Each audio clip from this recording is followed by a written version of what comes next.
guys, so it's nearly the end of NaNoWriMo, and because I've only got 1,700 words, I thought I'd finally take part in Top 5 Wednesday again, because their theme this month is authors you want to write like. And I have 5 authors. It was very hard to actually narrow this down, but I don't think you'll be really surprised by most of my answers. So I'm just going to get right into it and tell you my top 5 authors I'd like to write like. Number 1 is Robbie Thompson. Now, Robbie Thompson isn't necessarily a novel writer. Robbie wrote some of my absolute favourite episodes of Supernatural. He wrote fan fiction, which was their big 200th episode, which broke the fourth wall in 101 ways and brought back one of my absolute favourite characters ever, a Chuck, which was amazing. He also wrote Baby, which is the episode that's based entirely inside the Impala and really goes into the story of the Winchester brothers' connection with their car and everything else, which was absolutely beautiful and nearly made me cry. He also wrote Don't Call Me Shirley, and Don't Call Me Shirley is one of my favourite episodes as well because it reveals exactly who Chuck is. That was one of my absolute favourite things to watch, like how he unpacked Chuck's like emotions and everything, and like how he explained it all as to why he's been missing for so many years and everything. It was absolutely genius and I absolutely loved it.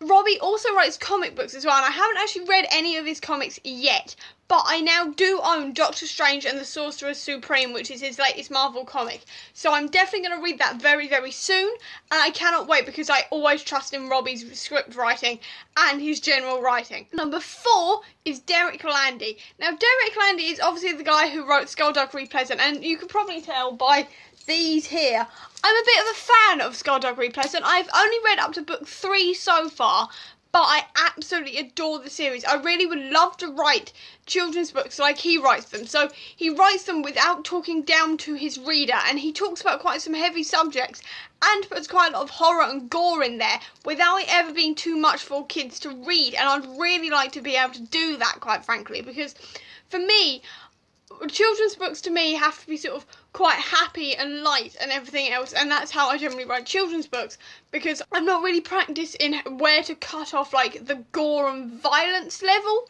because to me I would just chuck everything and the kitchen sink in there and to completely like not exactly overtake it, but to sort of move it from being a children's novel right the way up to being an adult novel with the level of violence. And I really want to sort of find out the sort of happy medium in there, and I haven't quite got there yet. Number 3 is of no surprise to anyone but Neil Gaiman. I adore Neil Gaiman's writing. I've only ever read Good Omens and Neverwhere so far. Oh, and Marvel 1602, but I absolutely adore Neil Gaiman's writing style and how he twists everything together and how expansive his worlds are. Neil Gaiman's career has spanned years and years and years, and he has written hundreds of books and children's novels and full-length adult novels, and had quite a lot of his stuff like converted into film and TV and everything else, which I'm slowly catching up on. I adore Neil Gaiman's work. He is absolutely brilliant. I absolutely love his writing, and I really wish I could write such expansive worlds without having to write an entire series, because like take Neverwhere for example, that was just a one-off like quite chunky book, but with Neverwhere it's so contained and it didn't feel like it needed a sequel, even though he has discussed making a sequel. He's never actually done it so far, like at time of filming, but I absolutely I love how expansive it was and how real everything felt and how sort of grounded in reality it was. Even though it was talking about a London below London, it still didn't feel like it was too fantastical to be real, and that's something that I really love about Neil Gaiman's writing. It feels real and kind of scary at times, but it doesn't feel like it's too out of this world. It feels really sort of grounded in this world, but with added elements to it. And also, quite frankly, I'm just going to be shallow here, but Neil Gaiman has had several of his books adapted, or at least had spin-offs made of his adaptions, and people like David Tennant and Tom Ellis turn up in his adaptions. And what's not to like about that? I'd love to like write a book and have David Tennant and Tom Ellis turn up in it, and 101 other really, really awesome actors that I've loved for years. That would be amazing. And Neil Gaiman is living my sort of writerly dream in that sense, because it's David Tennant and Tom Ellis, you know? It's so cool. I would adore to have something like that happen to me. Number 2 is, again, no surprise, but V.E. Schwab. I've only ever read the Shade of Magic's trilogy, but I absolutely adore it, and reading it, she shot up to the top of my list of favourite authors ever. She is amazing. I love her way of storytelling. I love her, like, absolute no problem with violence kind of thing, and just chucking in loads of blood and violence and gore and everything without making it too much or too scary or anything like that. She does it so well, and sort of so cleverly does it, and does everything so cleverly, it makes me want to cry. And to be honest, I just absolutely love her writing. At the end of Conjuring of Light, I nearly cried because it was over. When I found out that there was going to be a spin-off called Threads of Power in 2019, I nearly burst into tears again from pure, unadulterated joy. Also, the amount of books V.E. Schwab releases in a year is insane. She released 2 this year. She's releasing a further 2 next year, if I remember rightly, possibly 3. I think it's actually 3 next year, but she's releasing like 2 or 3 books a year, and has done for years, and I cannot quite fathom managing that without going insane, quite frankly, especially with the amount that she also reads at the same time. It is insane and unfathomable to me, and I am quite frankly jealous of her output, because I would love to be able to write that quickly and that productively and that well.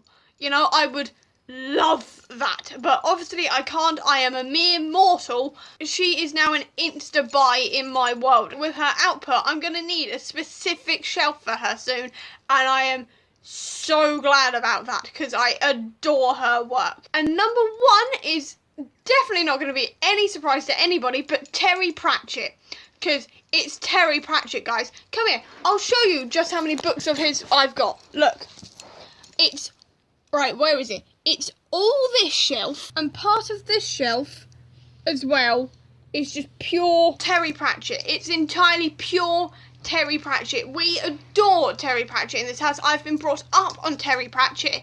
He is amazing. I've literally only ever read Good Omens and The Hogfather, but I am soon changing that next year. I want to focus a lot more on the Discworld, but I absolutely adore Terry Pratchett's writing. And I know you're probably saying, how can I do that after 2 books?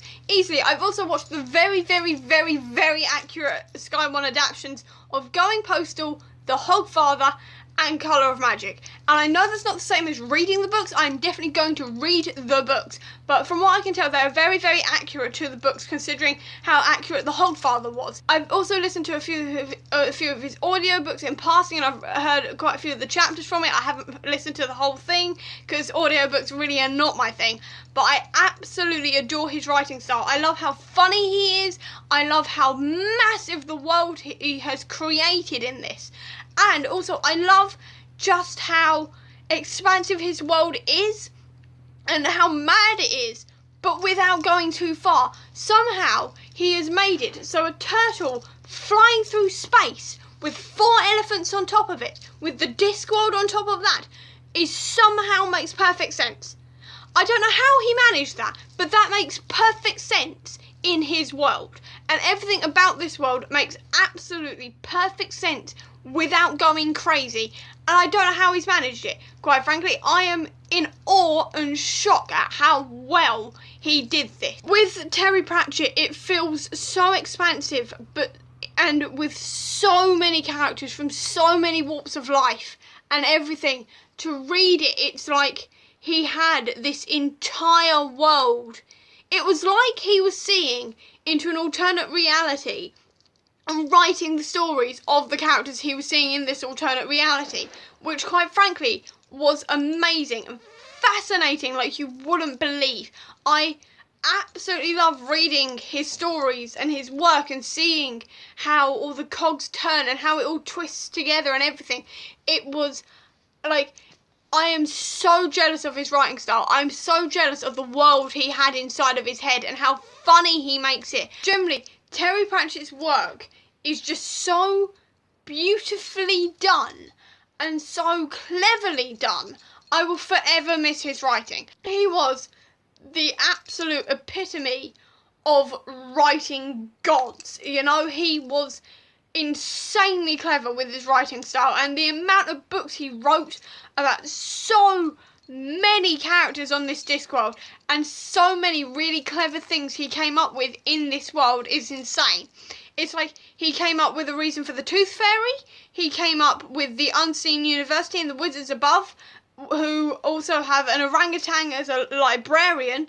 You also had an entire story about the post office, which made perfect sense and had golems and everything in it. You also had, well, obviously you've got death running around, and each different species has their own death. So you have the death of rats and everything that run around in some stories. You have the Veruca gnome, the sock eater. You have so many so cleverly done things in this universe. I genuinely wonder where he got all of his ideas from, and I would love to ask him, but obviously I now can't. But Terry Pratchett, if you couldn't tell, is my favourite author, and I'm jealous of his writing style like you wouldn't believe. His writing style was so good and so fantastical. I can't quite describe to you how it makes me feel to read his books, and I would kill to be able to write like that, and to be able to have that much universe in my head, and to write that many characters in one universe it's utterly incredible, and I thoroughly enjoy it. It's so good. Essentially, if I could just have an ounce of his talent, I would be the happiest girl in the world. You have no idea. But I'm going to have to go now before I actually carry on for ages here, because I could talk about Terry Pratchett for hours if I wanted to, because I love him so much. But essentially, yes, Terry Pratchett is my favourite author. Like, those are my top 5 out of everybody that I've ever read, and they are the authors I most like to write like. There's a whole load of others I could have mentioned, but I thought I'd just go for those ones and maybe add in a few that you maybe didn't think that I'd say, but to be honest, all of them were pretty obvious. So I can't really sort of say I've given you anything new there, but I hope you enjoyed this video anyway. Are there any authors that you would like to write like, or any authors who release tons of stuff a year that you are jealous of? Please tell me that down in the comments. That'd be great.